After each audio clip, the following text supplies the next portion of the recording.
Hello, everybody, and welcome back. Finally, I know it's been a minute, maybe more than a couple minutes, but we're back, thankfully. You're Not gonna lie, that was a breath of relief, fresh air, because we are so excited to be back, very. and we definitely did not want to be gone, A, at all, and B, for this long. But sometimes life hits you, and you just gotta accept it, and there are things you gotta take care of. Uh, My great friend here, Unfair Steak, aka Fair Steak, Yo. unfortunately had to move, and it was a big move. It was a work move, all right, y'all. So me being the main recorder, unlike, all right, All right, we let me get it, stop, we get it, let we me get stop, it. let me stop. Sorry, it was a big move. I moved halfway across to a new country. I currently live in England, and then on top of that, my PC broke, so it was a whole mess. I got to fix though, so we all good. Obviously, like he said, I'm on first take as always. I have my boy Jester. So, Yes, sir. yep. All right, so today we're gonna be talking about a lot of moral gray, you know, moral compasses, all that shit. And the big three things we're gonna talk about are the differences between anti-heroes, anti-villains, and vigilantes. Um, this could be a very confusing area, and we're gonna try our best to help you navigate through it. And with that being said, we're gonna go hop on a map and go kill some Terminators, wannabes, and yeah, we'll go from there. Spill some oil. Alrighty, Gray Moore Compass. It really does sound like us. I'm not gonna lie, All Chester. right, bro. All right, let's not start that. Let's not start that. I'm joking. I'm joking. We have a great moral compass. But do you want to Well, start? I do. I don't know about this guy. Okay. No. Yeah. Do you want to start in leading them to where the Yeah. first? So we're gonna start off with vigilantes. I think they are the easiest to talk about. Their motives, what separates them from the other two categories, and I think it'd be a good foundation. So, with that being said, when I say vigilante, I'm sure at least one person comes to mind immediately, and it is more than likely your Batmans, right? Yeah. Your Daredevils, and Yeah. I would honestly argue those are like two big ones. I mean, obviously from Batman, you got the Bat family, and they're all vigilantes. I'd be shocked if I said vigilante, and one of the first things you didn't think of was Batman Or even as a Spider whole. Man. Yeah, Because like Spider Man Spider-Man and is a that, great those are I example. think like the two big things that. Starting It's off. been a minute since we've gamed, so please excuse our lack of skill, por favor. Yeah. But do you wanna start first with who are you gonna talk about? Yeah, so the first person I want to talk about is my goat, Daredevil. Um, he was the whole inspiration for this idea, this episode, and the biggest thing I want to talk about is his. I love his dynamic of being a lawyer by day and a vigilante by night. But before we get to that, we're gonna try and define what a vigilante is. Okay.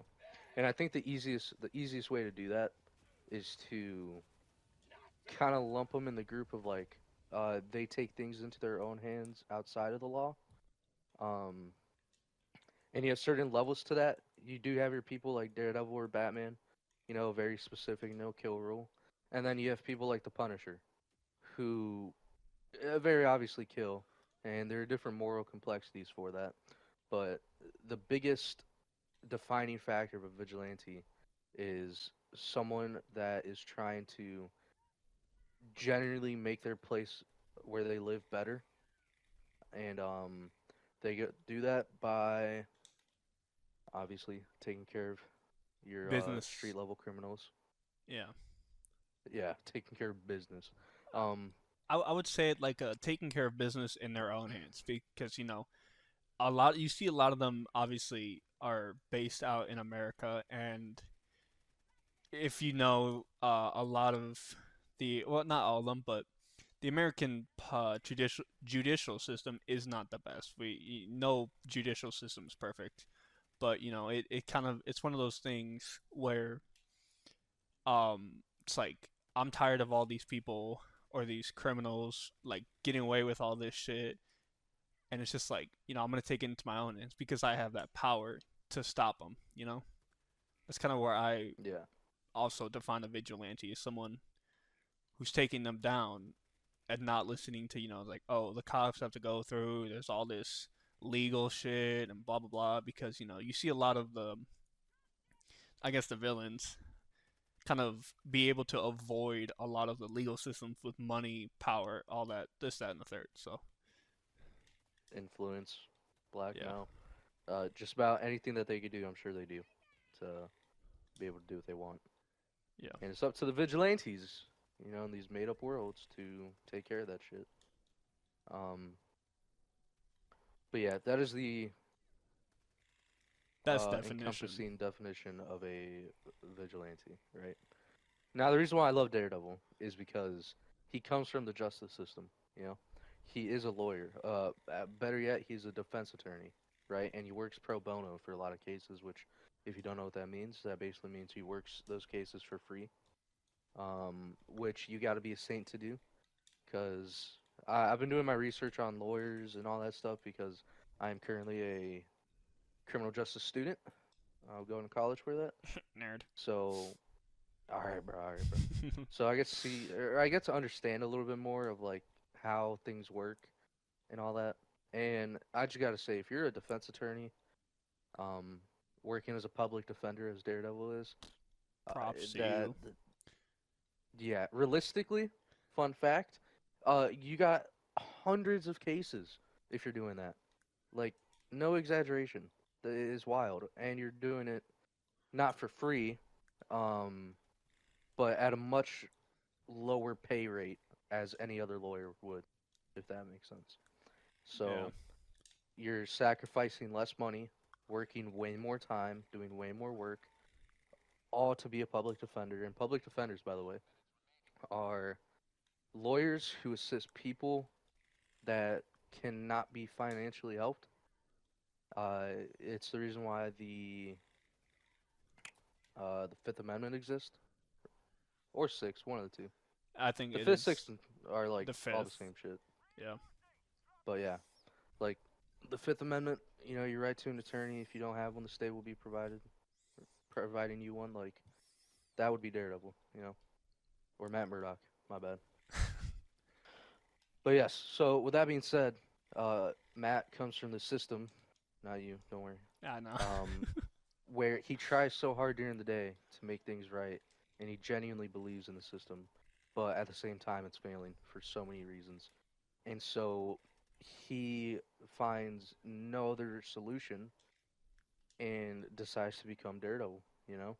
And it's incredible because I just want to point out bro's blind and it's just I don't Yeah. know. Like the fact that he's blind and doing all this shit like he's Batman is ridiculous and it's awesome. And it's even more ridiculous in comics when he's like swinging from rooftop to rooftop with his billy club. Like shit is peak. He's Um, got a billy club. a billy club, yeah. That's crazy. I didn't even. It's Bro, wild. Daredevil, him, bro. I've been trying to get this dude on Daredevil. I've watched a No, couple of the first episodes. All right, so I know kind yeah, of but what no. you know. I definitely like my thing with uh Daredevil is it's a unique take in quotes on the whole vigilante person or hero or whatever, because it's not like Batman, it's not like Spider-Man where they're just Batman's a rich billionaire off of family money in like one of the worst cities known to man, beating the fuck out of them and like just kind of throwing them into asylum where they'll get out and then rinse and repeat. It's like, or Spider-Man where he's like just swinging in, fucking people up, and having to balance. I guess he does balance a work life, a work being Yeah, he does. vigilante, and then also his real life where he's like lawyer.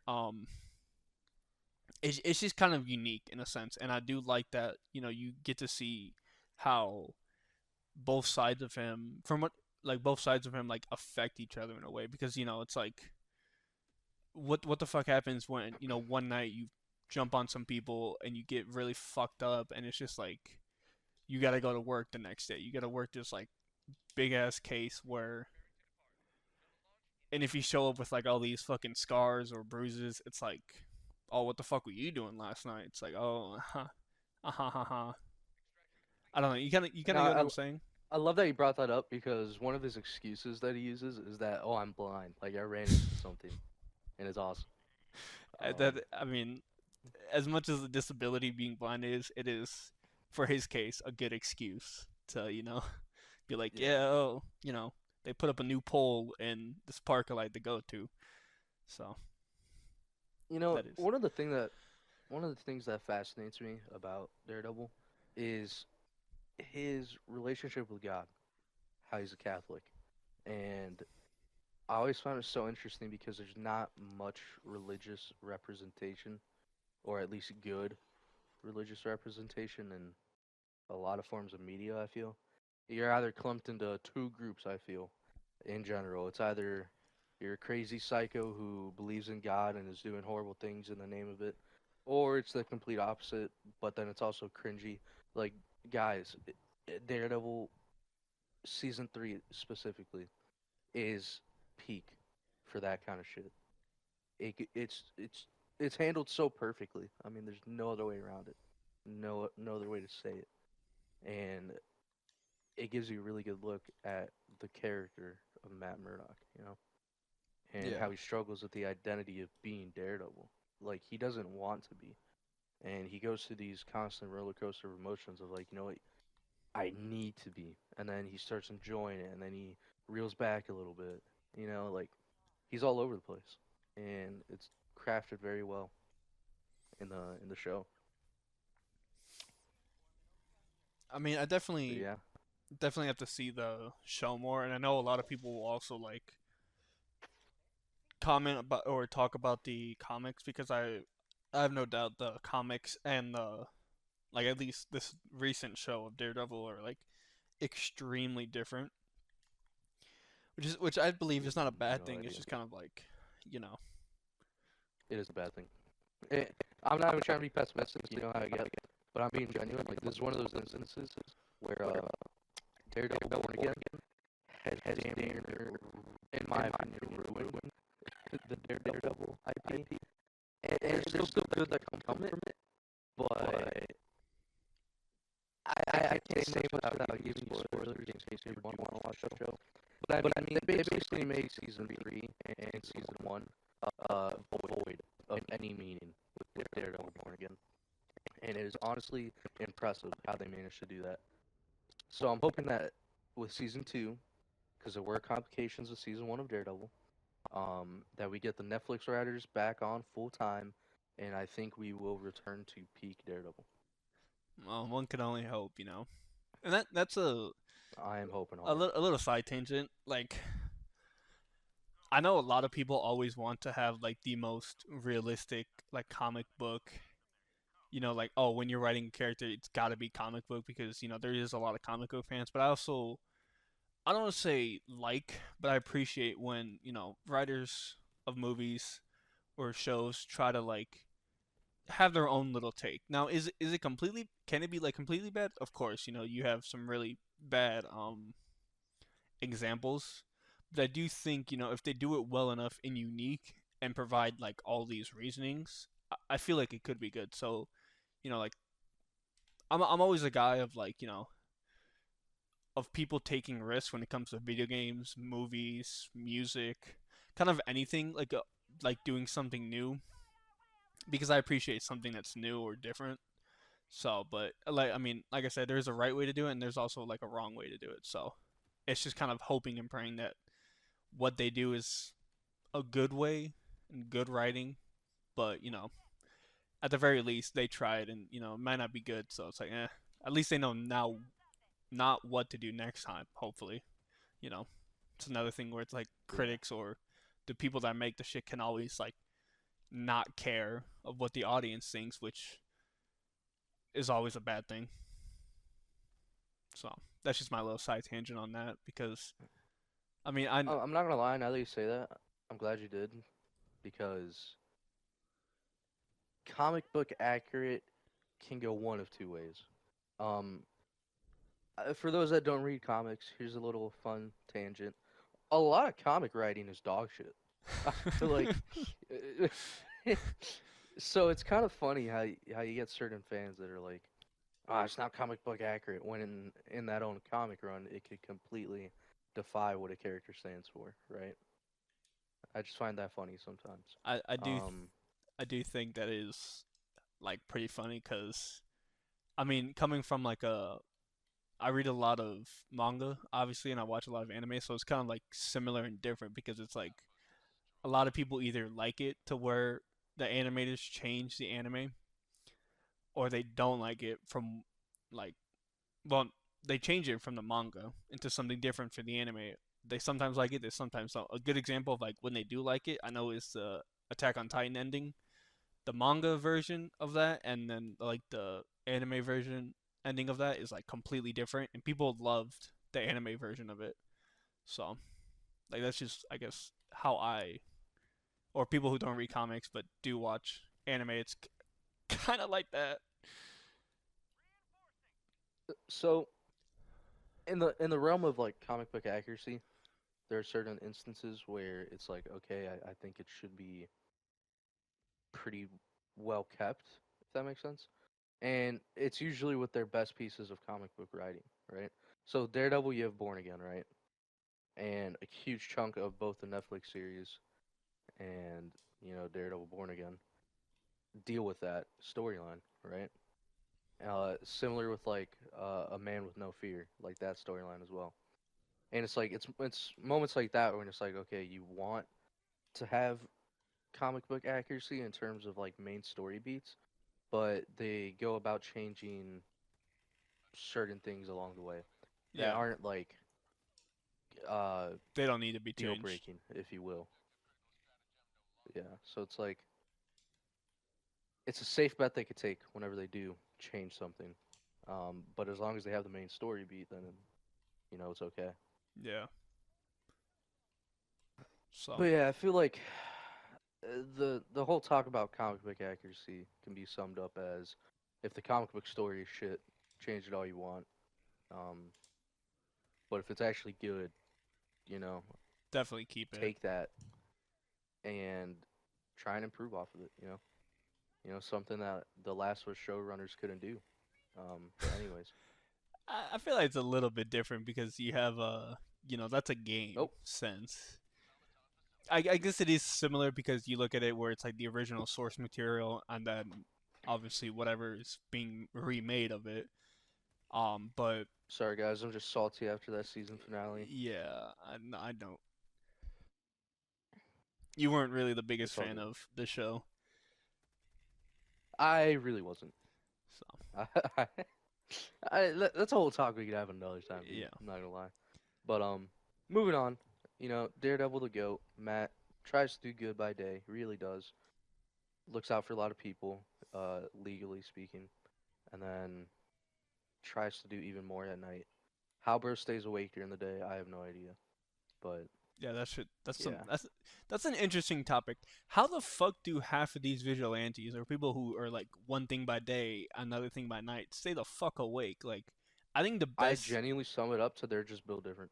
I, yeah, but like, I mean, I'm not gonna lie. To pull a little side tangent again, the best description of that shit, of it being realistically, is the fucking most recent Batman movie. All right, because I mean, you look at Oh yeah, dude. like in That's the my night favorite he Batman was movie. up, he was doing shit, but then when the morning came, he was like tired as shit, and Alfred's like, "Hey man, you know, like what the fuck, you were up again."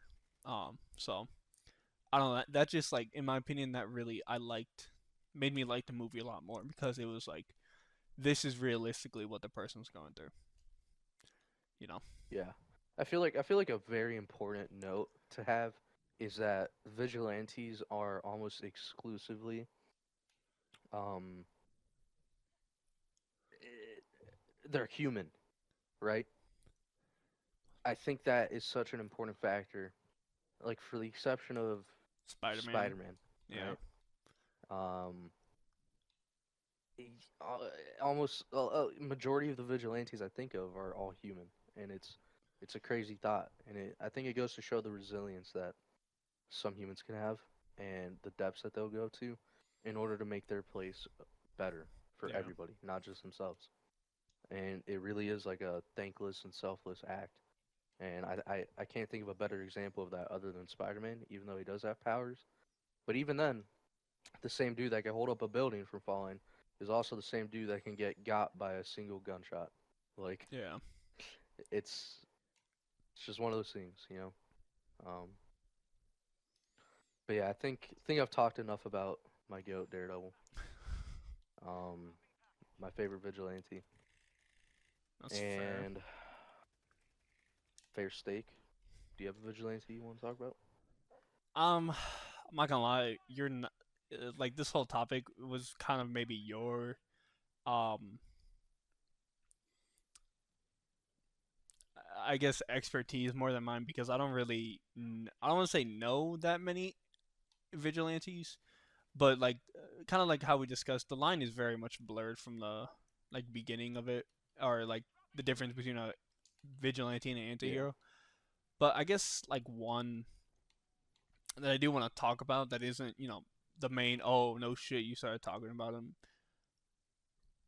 It would probably have to be Deadpool. And I know, you know, it's a little bit of an interesting ooh, one, and this ooh, is kind of where you really start to see the lines be blurred between anti-hero, vigilante, and all that other shit. Because like, what is Deadpool really? Is he a vigilante? There's an argument for that. And the argument I want to make for that is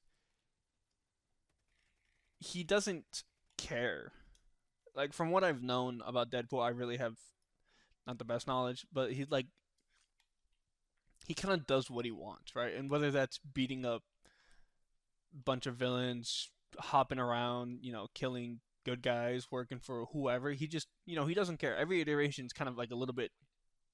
Every iteration of him that I've seen is like a little bit different, right? Obviously, the main one being the Disney Deadpool with Ryan Reynolds. Ryan Reynolds. Fucking, I'm so dumb. Ryan Reynolds is that he's this, so there's a lot of different iterations, like I said. But the one that I know, um, it was an old movie. It was an old like Wolverine versus Hulk movie where the Hulk just was going batshit crazy, and they put in the Wolverine to like try to stop him. And Deadpool is in that, and you see him as like he was with the mercenary group where he and like Wolverine were first created, and he's like, he obviously captures Wolverine. He's like torturing him, like he straight up just shot him in the fucking head. Just was like, hey, you still got that, super fucking healing like I do, and just shoots him in the head for shits and giggles.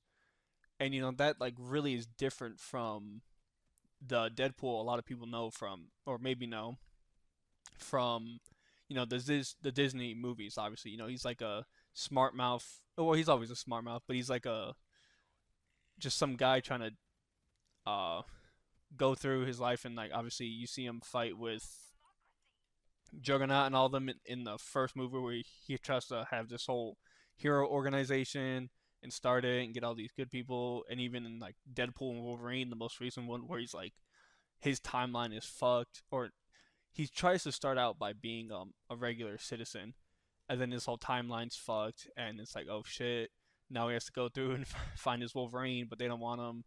So it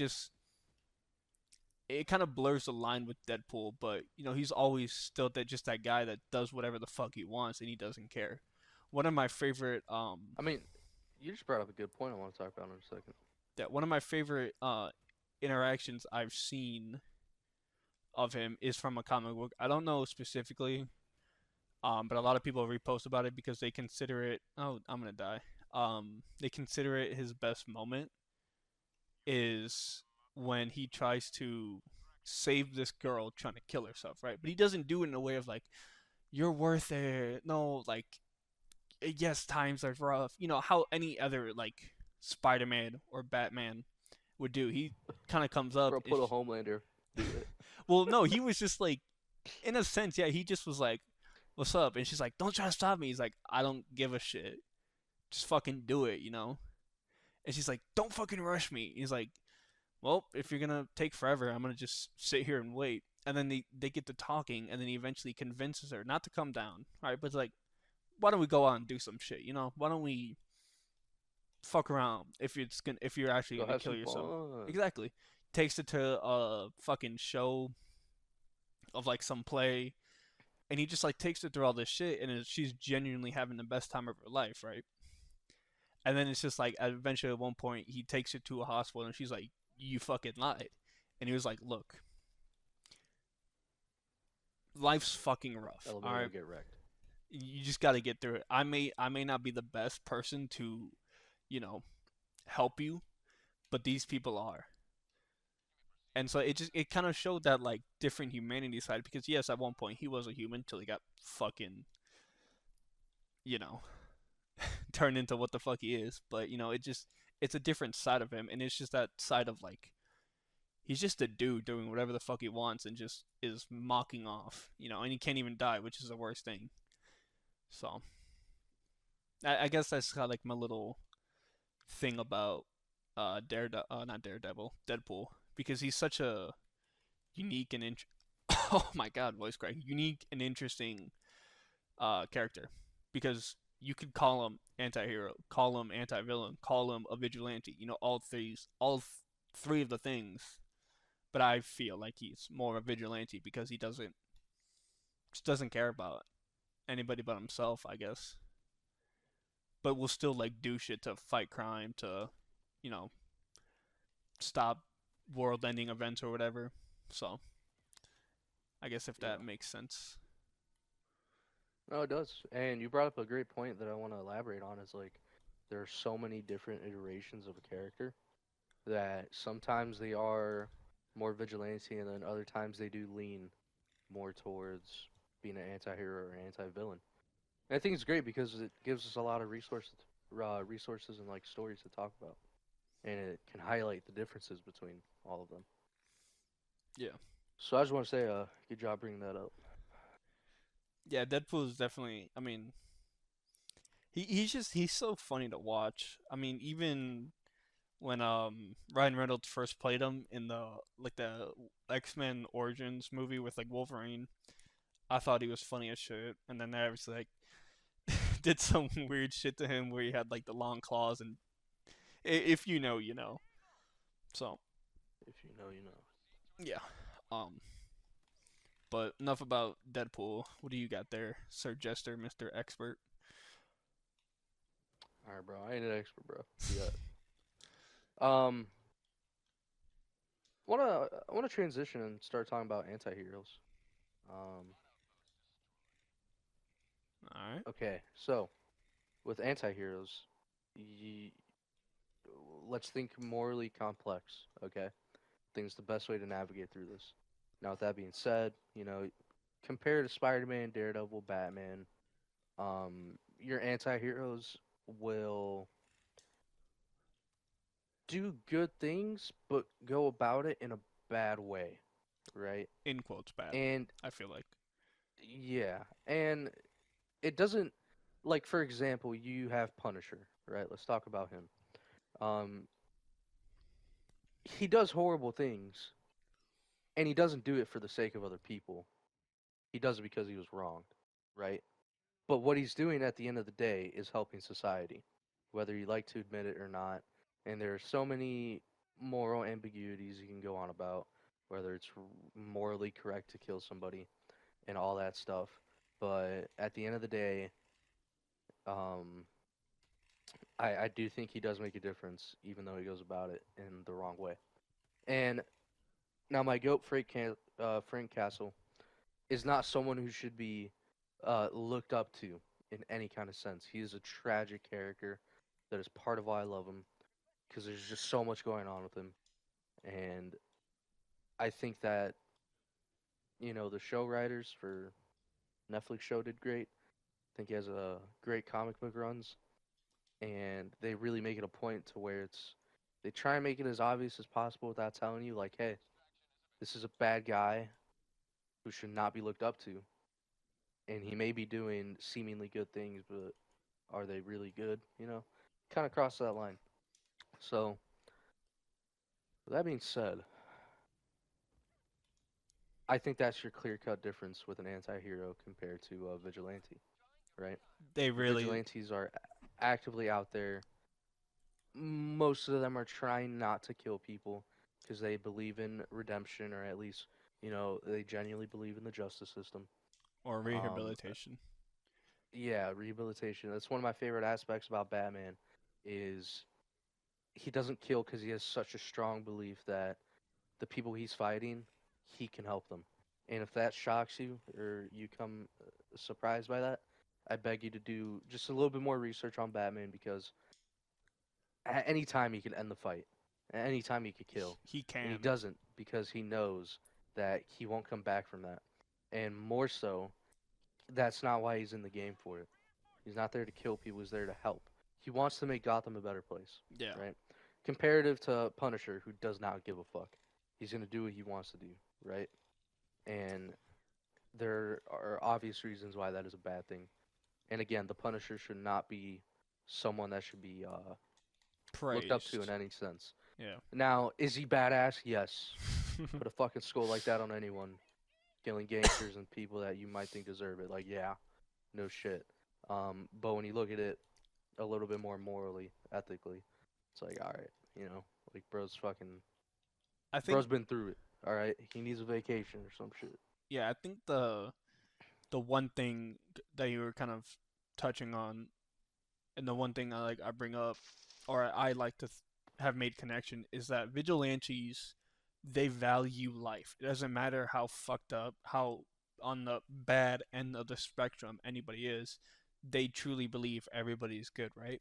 They see it's almost like the yin and yang, right? So the yin and yang symbol, which is a symbol I love because it shows that like this balance. It shows a lot of different things, but the one thing is in this sense is that it shows the darkness having some light, right? In every bad person, there's a little bit of light, and that's what the vigilantes try to see, right?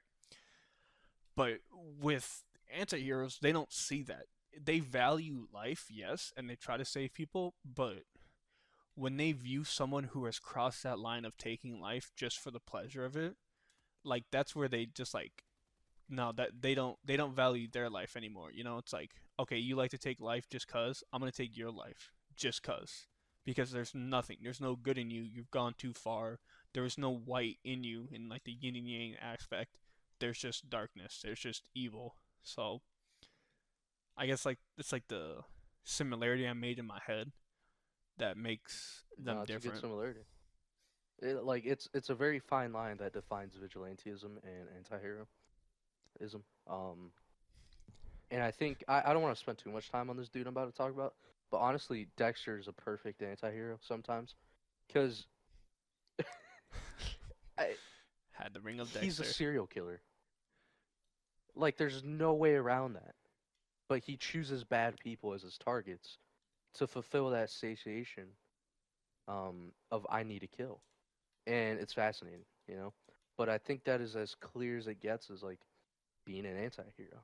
You know, Yeah. they're doing things, but it's a for the wrong purpose, wrong reasoning, and the way they go about doing that is drastically different from a vigilante. Um, so yeah, I think those are some great examples. Um, You want me to go through one? Cuz I yeah, got one. who do you think? So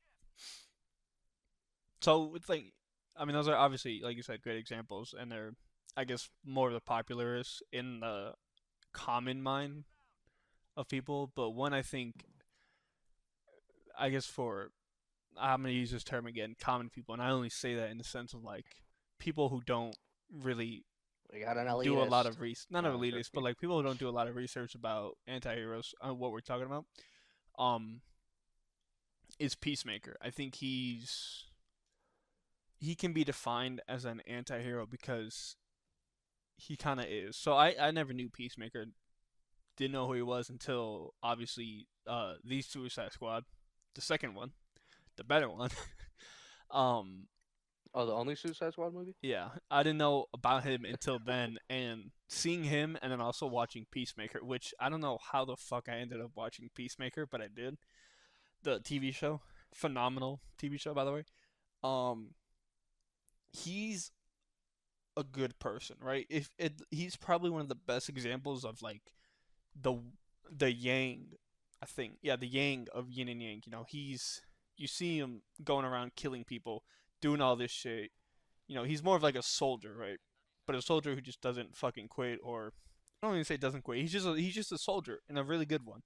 And his entire upbringing was just being this perfect soldier to kill because that's all he knows. So it's like you see it in Peacemaker where he's like trying to change as a person, but he really just doesn't, or he just like can't because like the entire show of Peacemaker, or I guess in the first example being of Suicide Squad, is that he's on a mission doing all these things with these people, and you know it's kind of like going through the mission, It's all killing good. obviously who he needs to, right? He's with them. He's part of the good guys in a sense. I don't know how good you can call the Suicide Squad, but he's doing all these things, and then at the end, it's like he has this other mission where he ends up having to backstab um that whoever the character Idris Alba plays. I'm forgetting his name because I haven't seen the movie in a while. But you know, he betrays him in a I don't know sense. the name. Um, and then he like gets killed, but turns out he wasn't killed because then he comes back for obviously the show. Um, but like you know, everything he does is like for the good of humanity. In the Peacemaker show, it was um there's this alien invasion coming to try to take over everybody, and it's just like you know he's got to stop that, and he does. I mean, he kills a fuck ton of people and has some morally questionable sidekicks, or just questionable sidekicks. I don't even think morally. They're just fucking stupid. One of them is. If you know, you know. Hey, you would enjoy Peacemaker. Just I'm being like that ass. You would probably enjoy that I I should watch it. because then I've been watching a lot of shows for our viewers, and it's something I don't normally do, so it takes a lot out of me. it is like a genuinely like good show because you see like I don't know. In my opinion, he kind of like crosses that line where it's like he's doing good. He's following orders. He's being this perfect soldier at any cost, right? Even if that means killing people, even if that means you know like whatever. It doesn't He's more matter. of a mission comes first kind of guy. Yeah, and that's also another side of I feel like the anti-hero that isn't really talked about as compared to like you know them killing or doing good or just like killing the bad guys. It's like a soldier complex because like the early days of Um, Deathstroke, he was just a little summary. Even because I think Deathstroke can be defined as a anti-hero, sometimes an anti-villain, but like yeah, the early days of Deathstroke, he was kind of an anti-hero, right? He had a family. He was a great army soldier, U.S. Army soldier, I think. Became a special ops, and then he had this obviously the serum, which made him more of a little bit of a superhuman, but not really like not like Halo Master Chief superhuman, but like maybe Captain America superhuman, you know. And so I can get behind that. everything he does is like for the mission, and then obviously he does evolve, and you know, I probably becomes more of an anti-villain. It's just straight up villain. But like I don't think anything he ever did in his early days was like malicious, was like truly trying to hurt people. He was just getting the mission done. So I mean, he's a very Deathstroke is another very interesting character because I mean there's Before a they got weird recently with him. what do you, one sentence. I feel like I know what you're talking about, but I don't. Yeah. Basically making him weird. Oh, yeah, Weird choice. that's a little. Weird choice. But again, this goes back I to the thing of what I said earlier. There's so many different interpretations of one character. Hey, it's post editing stake here because I'm in the middle of editing. I don't know why. Um, this is my OBS. Um, but I just want to say, besides telling us your favorite anti-hero, you should also definitely click that subscribe button if you're enjoying it, of course. Also, be sure to leave a like and a comment. As I pull up awkwardly trying to stall time, you see. Oh, my YouTube just glitched. Wait. Look at this. This is a YouTube channel, and you can subscribe right here. I think. I know we haven't uploaded it forever. I mean, it was last like 2 months ago. Damn. But you should subscribe if you like it. Also, follow us on Instagram and join our Discord. Not a lot of people. We're at 31 subscribers. I would love it if we were at maybe 32 at the end of this video. So, yeah, be sure to like and subscribe. Because I hear if I say it too, it boosts. Um, so yeah, like we said for the 7th billionth time, tell us your favorite anti-hero or vigilante, or where you would cross a line between a character being a anti-hero or vigilante. So, but moving on to our last subject, I guess, for today's episode, would be talking about different anti-villains. Now, that's probably, I want to say, the most complex um moral compass or even character, because when you think anti-vigilante and anti-heroes almost are hard to differentiate but easy to define. And with anti-villains, I feel like it's probably hard to define but easy to differentiate. I feel like I fucking I dyslexia. like that. Between vigilantes and anti-heroes, like in that sense, like who's an anti-hero in a vigilante, and who's an anti-villain. So, Jester, would you like to touch base first, talk about the Of definition, course, of and go course. into some characters? Okay, so real quick, first and foremost, I think to get an accurate depiction, if you will, of an anti-villain, we should define it, and Yeah, that's what I said. it is simply no, no, you didn't. Yes, I did. It it is simply a character who acts as a villain, but they possess some redeeming qualities, um, and stuff of that sort. And nobody else better to start off with, in my opinion, than Magneto himself, the GOAT. Fair Um, Magneto. I think this is almost as perfect as an anti-villain can get because he's so relatable, and he's relatable in the sense of he is not human; he is a mutant, right? And that causes humans to be scared of him, and his kind of people. And so they start treating them differently. Crimes start happening, hate crimes. They start getting piled up together and like sent off to different places. Just straight up And racism. Magneto, as a child, was a Jewish boy who went through the Holocaust. But the Nazis found out that, like, oh, he could do some metal Special. bendy shit, right? Yeah, he's And special. that's the only reason why he stayed alive. So it's like you have a character who already experienced a genocide and constantly has to worry about that or go through that in storylines to where he becomes the perfect villain because he doesn't want to do what he does, but he sees that he has no other choice. And in a lot of times it is like that. He doesn't have a choice really. Like his hand is forced. And then other times he takes it too far. Like there's certain things he doesn't have to do. Yeah. Um, but I think it's such a great example of an anti-villain. It's someone who does bad things, but it's not necessarily just like, oh, they did it, they're bad. There's more to it than that. It's like that moral ambiguity that I was talking about earlier, right? And it's honestly fascinating. So you have a villain who has redeeming qualities, and like how can you blame someone or something wanting to just survive or be left alone, but they're not allowed to, you know? Yeah. It's a great, incredible character with lots of discussions that could be had about him. And I don't know, it's just bro's goated. Fucking love Magneto.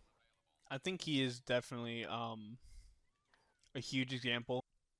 I think another like example of like an anti-villain would be, and this might be a little bit, I don't want to say controversial, but debatable, is Draco Malfoy from Harry Potter, right? So I don't know, have you seen or read? I'm assuming not, Jester. Remind me who that was? The I've watched all the Harry Potter movies, but that was years ago, dude. kid with the white hair, Yeah, yep, Slytherin, yep, Potter. yep.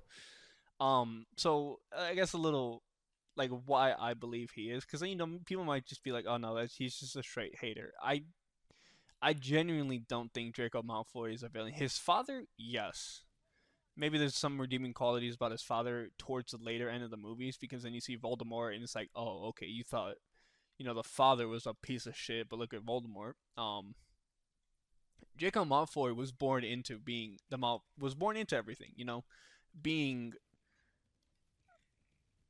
like just being a dick as a kid was kind of just his way to like I guess appease his father, and like growing up I have no doubt he wanted to always make his father proud because probably his father was a piece of shit. And so you trying to like see that he's a dickhead to Harry in the and Ron Weasley in the first couple movies, but then later as the movies go on you kind of see him, I don't want to say become more of a, like he just doesn't want to do it, with this whole thing about like Voldemort coming back and the attack on the fucking school. It's like he just wants to be like, he's just tired of it all, because it really put a toll on him, and he's kind of realizing like, damn, I don't have a childhood, or I don't have this, that, and the third like everyone else. So he just kind of was forced into what he is and everything he ever did because, I mean, his father bullied him, and then eventually, voice crack, his father bullied him or forced him to do it, and then eventually, you see Voldemort kind of influence on him, and I mean, me personally, I wouldn't want to fuck with Voldemort, so, but like that shit would be scary to try to defy someone like him. So I'd be like, watch this drive and then die in 2 seconds. yeah, Doing something against so Bro. it is definitely like I think he's an underrated, well maybe not an underrated character overall, but I truly like the best example of like, I don't know anything else, right? You kind of you when you talked about Magneto, you kind of, he had no other choice. This was all he knew, so he chose to fight back. Draco Malfoy didn't know anything else in the sense of, I guess, similar. That's all he knew, but like what the fuck else was he gonna do? He was a kid. He wasn't as strong as his father. He wasn't gonna rebel. He couldn't. He was just like with Magneto when he was trapped. Magneto got stronger and pushed out. With Draco Malfoy, as he grew up and got stronger, in the quote, he couldn't overpower his dad or defy him because, he was like trapped. Draco Malfoy was always trapped, so he's forced to do these things. While Magneto, like, yes, he was trapped at first, but then pushed past that and like was just like, nah, you're not gonna bully me anymore.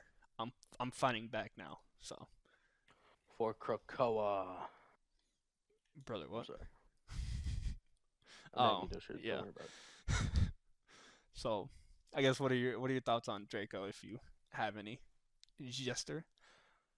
Go to pick. Not gonna lie, completely forgot Bro existed. Um, sorry, any Harry Potter fans, but just be like that sometimes. But it's all But I think it's a good pick. good. Solid Yeah. pick. I got And you another got pick. somebody that is severely outclassed and kind of forced to do something, you know? Yeah. And it's so easy for people to just be like, oh, well, just don't do it. I feel like people forget the human element of fear and Yeah. how easy it is to make someone scared, like truly afraid. And I mean, you're also talking about, I don't know, one of the most powerful forces in all of Harry Potter. Like, the fuck you expect bro's gonna do? Yeah, Like, yeah. yeah, I guarantee you, if you were in your position, your family's getting threatened if you had any. I'm sure, a lot of people would differ or would not differ from Draco. It's it's kind of one of those things, and I'm gonna use this example I was taught or heard about a long time ago. Is like in what people used to do with like elephants, right? Everyone knows elephants are probably the like biggest mammals on Earth, right? But what I heard Uh-huh. was some poachers would do, right? They would trap the elephant as a kid, right, in this steel like they would just chain him up, right, with some steel, and the baby elephant at the time could not escape. And being there all their life, that's all they believed was that they could never escape, right? If this thing was on them, they could never escape, knowing that like in a fully grown adult, it doesn't even have to be male or female. A fully grown adult elephant can do a fuck ton of like it can get out of anything, any humanly made. So it's kind of one of those things where it's like they always feel this presence of being trapped and never strong enough to like resist. Yeah. Fuck. They always feel trapped, and I think for Draco's case, that's what he was. But for Magneto, he really wasn't. So, because well, he knew he was, but then he was like, I'm above these people. I know I'm above these people. So, um, Yeah, and then he takes the fight to them, and he then takes the yeah, fight to them. shit's goaded. Another character, I don't know if you want to discuss. You might like this one. That probably is truly an anti-villain. Is Walter White, right? Mm. Now, may have not Mhm. seen Mhm. Mhm. Breaking Bad, but I do know a lot about it, right? I know not a lot about it, but I know enough, right, to kind of make an argument that Walter White is an anti-venom. Because I mean, look at him: science teacher, failing relationship, son doesn't like him, um, Cancer. gets fucking cancer, doesn't like his job, hates his life, right? That's like the lowest point anybody, not just a man, anybody can be at, right? So it's like, what does he do? He chooses to take his life in his own hands. And being an expert chemist, I mean, what's the best way to make a shit ton of money in New My name is Mexico? Walter Or Hollywood no, it's White. it's Arizona, right? He's in Arizona. New Mexico. Yeah, okay. Best way to make money in New Mexico, right down there. Sell some, sell some meth. It's like, and he's good at it. So what the fuck are you gonna do? Are you gonna not take your life into your own hands? Or are you gonna be pushed around until you eventually die? Oh, I'll be pushed around. No, I'm joking. Okay. So it is one of those things where it's like, maybe some people are like, well, I'd do something different or I'd change. But, going back to that elephant similarity, Walter felt trapped. He was truly trapped in his own, um, I don't want to say personal hell, but his life, which I know a lot of people have probably been like that, where they just feel trapped in their own hell, um, where they can't do anything. They can't change. They can't, overcome all these problems they have. They feel like they can't do anything. Obviously, you could do anything if you put enough power behind it, but like with Walter, I mean, it was just like to him there was nothing, there was no point. So why not just do the worst thing? Not the worst thing, but like do something in his own power, right? And he One chose last little fuck you yeah, he before you chose head to out. cook meth and make a shit ton of money, and then you see him go from Walter White to Heisenberg, right? He evolved and became something he wanted to be, someone he wanted to be. That's just my case on why I think he's a great anti-villain. Yeah. Walter White, the goat. Forgot about bro. I do think he's a really good example of being an anti-villain. Um, or even straight up villain in some points. But besides the point. Yes. Let's do one quick, whatever you want to call it, overview, recap. You got vigilantes, your morally upstanding people, your Spider-Mans, your Daredevil, your Batman, believe in they believe the good that people can have, and they're more worried about rehabilitation and second chances. Um, Forgive but never forget type of people. Then Yeah. you got your anti-heroes who are selfish. They're in it for themselves. Uh, they help out in a way that is not welcome. Your Punishers, your Deadpools. It's it's a Peacemaker. fine line, right? It's yeah, Peacemaker. It's all about mentality. And honestly, that's kind of a scary viewpoint to have. It's like, dude, it's really just mentality these people got. And I love this line that Punisher says to Daredevil. He's like, uh, "Red, you're one bad day away from becoming me." And peak absolute cinema. If you know, you know. I thought And then you got your anti-villains. I thought you. Sorry, I don't mean to interrupt. You saw what? I thought you were gonna use a line where he says to Daredevil, he's like, "You put them down, they get right back up. I put them down, they stay down." They stay down. That was also another It's line. quick tangent. The best conversations, or not even conversations, arguments, if you will, are the ones where both sides are right. Because it's like you can't deny that Punisher got a point, and then a lot of people feel they don't feel sympathy or empathy towards people that have broken the law. But it's not always like they did it because they want to. And I'm not even gonna go ahead and say that that's the majority of crime, but it is a percentage. And as long as there's one person out there, Daredevil in this case believes that as long as there's one person who's actually trying to do good and is just getting fucked over, then like I got to keep fighting, Yeah. and like people can be rehabilitated. Again, like I said, it's all about mindset, and that's what amazes me about this.